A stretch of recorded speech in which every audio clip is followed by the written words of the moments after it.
তেল ভৰাই ফিটিং কৰি ৰেডি হৈ গৈছে।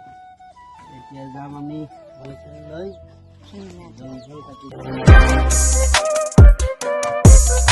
हाय दोस्तों, welcome to my YouTube channel Vinod farming blog. आमी गई आছো खेतिले। एया आमार डांगबडी खेती।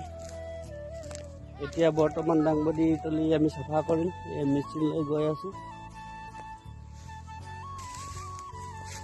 आमार डांगबडी खेती एतिया खुटी दिसु लाहे लाहे।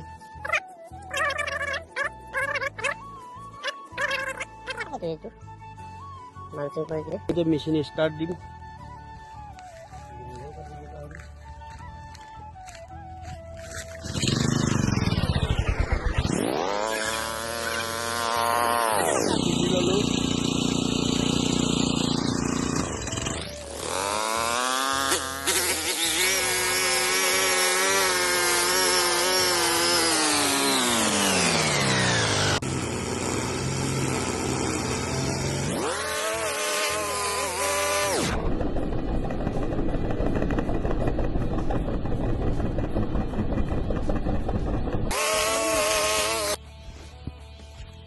ভিডিওটো ভাল লাগিলে লাইক কৰিব, কমেন্ট কৰিব, শেয়াৰ কৰিব আৰু খেতি কৰা পদ্ধতি যদি জানিবলৈ মন যায় মোৰটো সাবস্ক্ৰাইব কৰি ৰাখি দিব আৰু নতুন নতুন ভিডিওবোৰ পঠাব পাৰো যাতে।